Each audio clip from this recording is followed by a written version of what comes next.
right, let's just get this quick. You know, today I am hella busy. I know you guys, most of you away from my gaming videos. I'm sorry. I got most of them already recorded. I just need to edit, and most of them I need to continue recording and finish it up and everything. The videos I'm trying to do. I just sorry. Don't worry. Soon I'm gonna be dishing them out. I'm trying to, you know, face my schedule of me going to the gym, doing this, doing housework. You know, like helping, you know, on everything. You know what I mean? Just life, pretty much in general.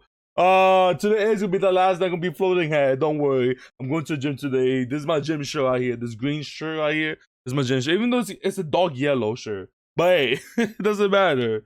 We are reacting to SCP-181 Lucky. But you already know, you're truly Dr. Bob. Fire YouTuber. I love how he does the storytelling and then give out the information for the SCP. Come on, son. That's fire. One of you guys actually recommended this video. If I like bested it on YouTube. Alright. So if I go here, right here, Ananto Hozian, hopefully I didn't butcher your name, but say right. Next, please do SCP-181 by Dr. Bob. I love your reaction. Please do more. Hey, wait, man, I'm telling you, anyone can recommend the video. If you do recommend it, it's gonna be like an 80% chance that I'm gonna react to it. So next one, or have it saved for later on. I'm just saying. Hey, no, but like, hey, thank you for watching my video though. Alright, but enough of that. Let me just there we go. Alright. Let's just get this started. Which will be in the description. Go check him out. I'll be happy to give him one more subscriber. And let's get it started, man. 23 bust, the dealer says before playing some blackjack. I actually love playing blackjack. I know how to play, you know what I mean? But I'm just saying, don't gamble. Remember, guys, bad. But I'm just saying. And who appears to be growing increasingly angry as his stack of chips increasingly dwindles in size. Making matters worse for the man are the cheers of excitement coming from the nearby craps table, where it seems all of the luck. Yo, my boy got so many chips. As the blackjack dealer once again reveals an ace and a king, another burst of noise comes from the craps game. 7 again, the croupier cries before placing a huge stack of chips in front of the young man playing craps who seemingly can't lose. The young man on the hot streak collects his winnings and walks happily through the How much money is that though? Right past the fuming man at the blackjack table. The young man cashes in his chips and counts the large stack of $100 bills given. Okay, so each of those is a $100 bill. God damn, he left out the bar mad happy. I know he left out the bar mad happy. Before tipping one to the woman working inside the cage. And this night is far from a rarity for this young man. For his entire life, it's been as if he couldn't lose. He's not strong. Is he the SCP? Was it the lucky? Okay, I'm guessing he's the luckiest man or something. He's always managed to excel thanks to his one incredible gift, his never-ending good luck. The young man soon recognized his ability to consistently beat games of chance and went to the one place in the world best suited for his skills. What is it? Las Vegas. I should have known, man. I'm gonna be like, what is it? Obviously, it's Las Vegas. Come on, man. Vegas has been very, very good to him. Yep. He lives in an expensive hotel room right on the strip, drives fancy cars, and treats himself nightly to lavish dinners and shows. I see him. He living that life. No matter what the game is, it's as if he can never lose. The young man is in the middle of another hot streak, or rather, continuing his never-ending hot streak, this time at the roulette table. How does he keep doing it? Someone in the crowd asks as the man hits another number straight up, paying out 37 to 1 on his bet. The crowd cheers and slaps the man on his back as a crowd is formed who are following along with his every bet, piggybacking on his luck. Yeah, I know the casino, the people who own it are so mad. Those mobs that sometimes own the casino, I don't know if this one has it, they are so mad right now. I'm like, yo, how is he winning all of the money, man? I know I see some of them taking the sword out, like I saw waiting for the bag with the guns out to it and everything. I'm just saying, man. I know they're hella, man. I'll be even mad too. Shoot, man. If I own the casino, I'm losing money every single day. But this one person, oh hell no. As they can. The man is just about to place another large bet when he's suddenly interrupted by a strong hand gripping his upper arm. Is it the casino? The young man turns to find a large, toothy grin staring back at him. The smiling man continues to hold on to the young man's arm as he explains how impressed the casino is with his skill. He must be the luckiest man they've ever had the pleasure to have visited their casino, and the fact that he's been able to sustain that same run of luck night after night has been truly awe-inspiring. Okay. The young man thanks him for his kind words and tries to turn back to the table, but finds that the man won't let go of his arm, gripping it even tighter now than before. "We've been so impressed, in fact," the man tells him. that the owners of this casino have requested the chance to meet with you. Why should be the foundation? Oh, but I'm just saying, I'm telling you. The young man looks That's down all I'm at the huge, saying. powerful hand holding his arm, and even though he's unaware that it belongs to a former heavyweight contender, he's still able to recognize that this request isn't an optional one. Oh, we getting an ad. That's why I didn't pay attention, but still, yo, this fire already. I love the story, man. How they doing it. I'm telling you, I don't think he's gonna die. You know, it says lucky right there, but hey, never know what happened. He's still SCP. I don't think he's dead. Sure, the young man tells him. Just let me grab my chips and... But the man begins to pull him away from the table, telling him that there's no need to worry. The casino will take care of his winnings. After all, we have cameras everywhere. Who would steal? The young man is soon pushed through a doorway into a space that looks like a police interrogation room, with just a single table and a couple... That's what I'm saying. I'll be hella mad too, but still. One of which a small, older man is sitting in. I don't think, like, they're gonna be like, I don't know what they're gonna say. I don't know, like, you know, maybe one of these work for the foundation. I don't think so, but like, you can't say he cheated away, but he played like all different games, I think. I understand blackjack. There's something called card counting and blackjack where you like, it's not cheating, but you won't almost win every single time. And you know, casino don't like that, so they cancel you out. But like, he was playing the roulette wheel. Like, that's just a chance, you know what I mean? This boxer wrenches the young man's arm down onto the table and holds it in place there. The young man screams as the boxer grabs a hammer with his free hand and raises it into the air, ready to bring it down on the young man's fingers. Well, the old man sitting across from him asks. The young man has started to cry a little, but between whimpers he manages to ask, well, what? The old man wants to know how the young man is cheating. No one wins the way he does, over and over, night after night, no matter the game. The young man insists that he isn't cheating. He's just lucky. He always has been. But the old man isn't buying it. He nods to the boxer, who raises the hammer up. Watch it like something happens to the boxer, like he's going to swing all the way around him. But still, the young man doesn't admit to anything. I'm just lucky. I'm just lucky. He keeps repeating over and over in between sobs. The old man stands up and pats him on the shoulder. Maybe you are, he says, before slipping something into the man's pocket. The police then enter the room and immediately take a set of loaded dice from the same pocket. He's in real trouble now.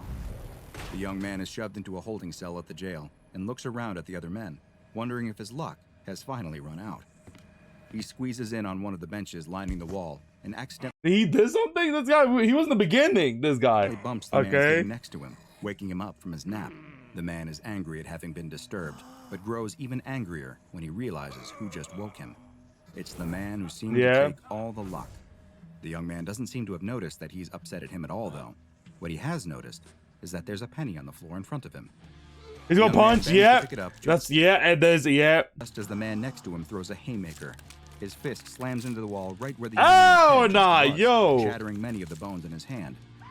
The young man jumps up with a fright and runs across the small cell as the other men being held also leap to their feet, some crying out in confusion, others cheering on the violence. The young man cries out to the guards for help, but no one seems to be coming to his aid. He looks around the cell, but there's nowhere for him to hide. The angry man, now madder than ever with a hand that is rapidly turning purple and blue, approaches him. He lifts the young man up with his good hand, holding him in the air by his throat. I'm gonna kill you. He's gonna die. This guy is gonna die. Something's gonna happen. The man cries before the door. The young man watches as the taser prongs fired by the jail guards appear on the man's chest. And he drops the young man to the floor before falling backwards from the 50,000. I don't like the hand, man. Like, yo, he's going to lose the hand. Learn the next day that the angry man was dead before he even hit the floor, the result of a congenital heart defect and a lot of bad luck. The young man stands before a judge who is listing off the charges against him, which include cheating, a felony in this state that can result in a sentence of up to 5 years in prison. But this isn't your first offense, is it? The judge asks. The young man tries to explain that those previous times were all mistakes. He's never cheated in his life, but the judge doesn't want to hear it. That's tough. The young man is sitting in the hallway outside the court. Wait, is that a real thing? Like he was in Las Vegas, right? That's a real thing. If you cheat, you go to jail for like 5 years up to. What? Okay. And when his lawyer emerges from his meeting with the judge and prosecutor. Boy, are you a lucky guy, his lawyer tells him. He goes on to explain that even though the case against him is airtight, the charges are going to be dropped, provided he admits himself to a special program. The young man assumes it must be some kind of gambling addiction program. In no way is he addicted to gambling, but what choice does he have? It's either that or prison.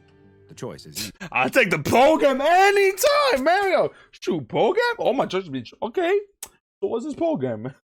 Oh, you don't have to tell me. I got you. I pack everything up and go to a program and straight to it. I'm just saying. As the young man exits the courthouse, he is approached by a man in a suit who leads him to a black van parked nearby. The Foundation, that's the program, right? The young man is placed in the back and immediately notices that there is a cage separating the back from the front seat, like a prison transport van.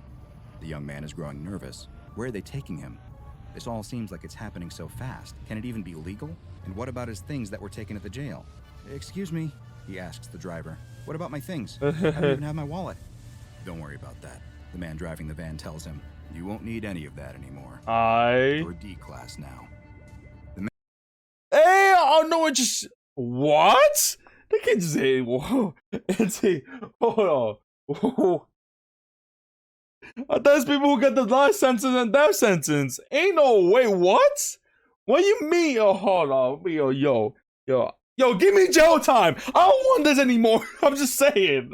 That'll be right now. If I need the Foundation.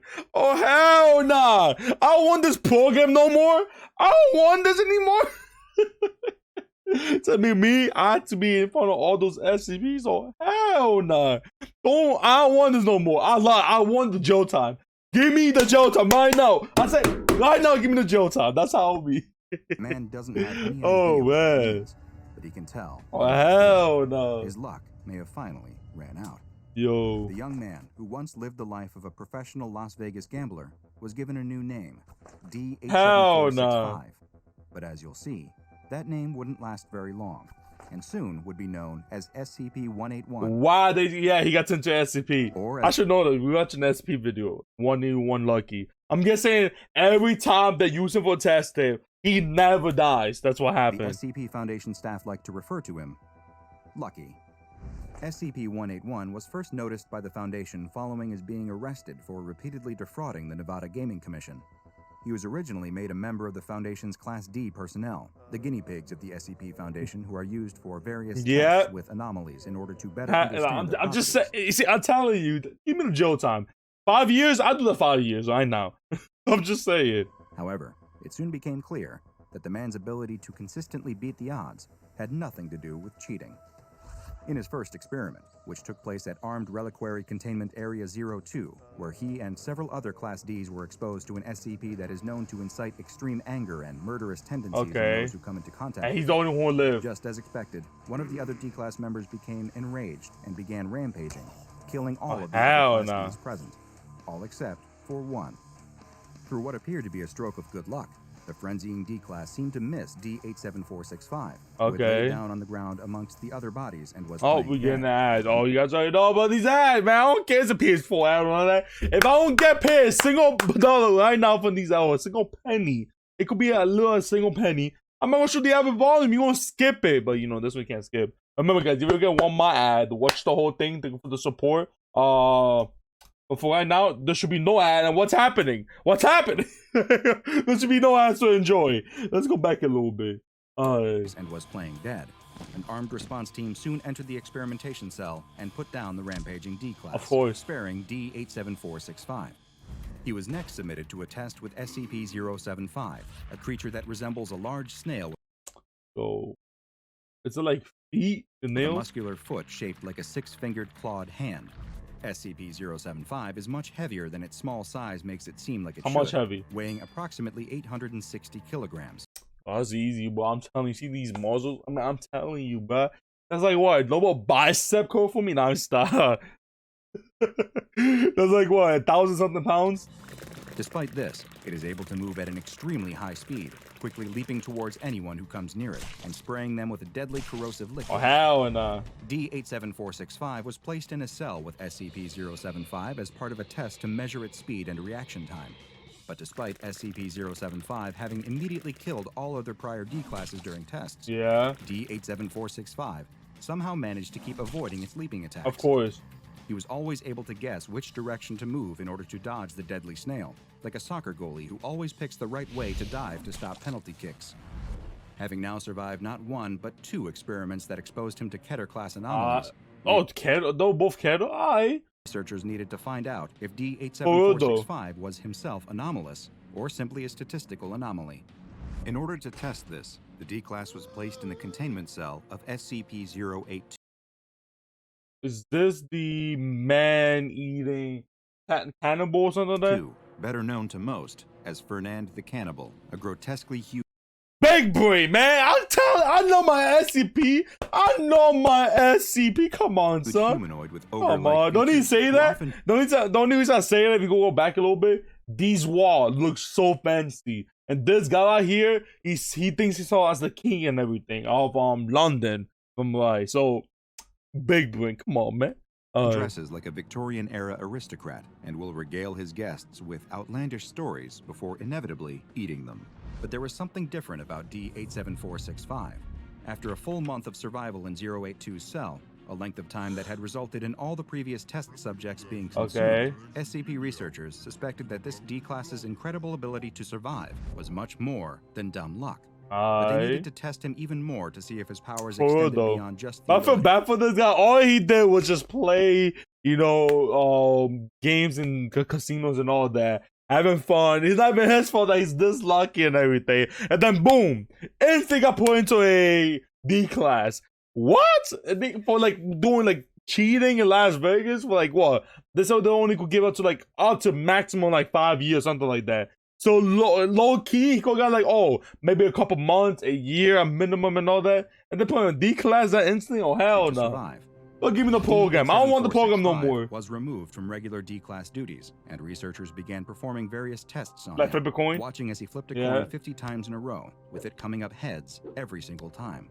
Similar results occurred when they had him roll pairs of dice that would always total up to 7, or when they had him pick random cards out of a deck, and he was able to pull all 13 hearts. Okay. Foundation researchers were now convinced that this man was more than just lucky. He seemed to possess the ability to create an unnatural effect on probability. Pretty much the luckiest man. Yo, my high school probability teacher. Like to go to my high school. Like I'm not in high school no more and all that. I'm just saying. He will love this SCP. He will love to be this SCP and all that. He loves probability to that. Like he loves it. He loves, going to like I'm not say gamble, but playing games like that. He loves spinning the wheel for probability, like for drinks and everything. But he will love this SCP. The researchers suspected that he was generating this effect without being aware of it. At this point, D-87465 was reclassified and given a new designation, SCP-181. Further testing confirmed that SCP-181 is able to affect causal probability and that it really does occur through no action of his own. However, there's more to SCP-181 than simply being lucky, as researchers soon found out. In an audit of death and injury rates at Bioresearch Area 12, where SCP-181 is contained, it was discovered that both had increased dramatically in the time since he was brought there. It seems that SCP-181 doesn't simply create his own good luck. He, in some ways, steals it from others. Yep. I said before he said it, so that's what happened in the beginning of the storytelling. That's why I said steal it. Because remember, the guy was getting mad, like, it's like he's sucking all my luck into him. So he's stealing it in a way. Simply by being present. It now appears that every lucky moment he experiences results in the opposite happening to someone else. For every 7 he rolls on a pair of dice, someone else gets snake eyes. And for every death-defying escape he makes, someone else get the death? must die.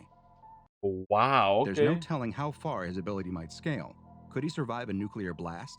And if he did, what would be the result? Yeah, how many people gonna die? The odds, so to speak. In light of these new discoveries, SCP-181 was removed from his low-level containment cell where he was allowed to occasionally interact with D-Class personnel for entertainment purposes, and was moved to Site 27, where he was placed in solitary confinement and classified as safe. All interactions with staff are now limited to the bare minimum in order to ensure his survival and security. Hey, this guy, risking any events. This guy, wow. Getting lucky. Now go and watch another entry from the files of Dr. Bob, like SCP-007, Abdominal Planet. I've been wanting to watch that one. I see that one. This guy here, I seen this guy in I forgot what it was. It was like an SCP animation. The main character was Connor. I think they say it. And one of the D classes that Connor talks to is this guy here with this planet Earth looking thingy. I want to watch this. So this may be the next video I'm gonna watch. But wow, humanoid this SCP fire. That is even stranger than this one. And make sure you subscribe and turn on notifications so you don't miss a single anomaly as we delve further and further into the SCP Foundation. Hey, my boy is Jack out here. Goddamn, boy, give me some of that. Yo, that's tough. Wow, that was fire. But like, yo, that's tough. My boy, we got like at least a minimum like 1 year, and the maximum probably like 5 years, and he just got to put a D class as a special program. Don't drop my charges. Let me keep the. Let me do the prison. I'll do it. Don't put me as a D class. Oh wow, that was good. I like that. All right, you guys already know. When the end of the video, we have time for me to conclude it. If you guys like the video and everything, hit the subscribe button. Go to 5,000 subscribers. I know we could do it. It's thank you to you guys. We are like almost halfway there because of you guys. Hit the like button too. Supposed to be even more. Turn on the notification. Become one of the early game, which means you can become a how you say that? Which means you can be the first people in the comment section, which brings me to the comment section. To make it into play, it does not have to be a Roblox game. Go to my video to react to, but please leave the link down in the comment section. It'll be easier for me to find. It can be like, hi, how you doing? I will always try to reply back to you guys. And yeah, that's pretty much it. It's your boy Flame out.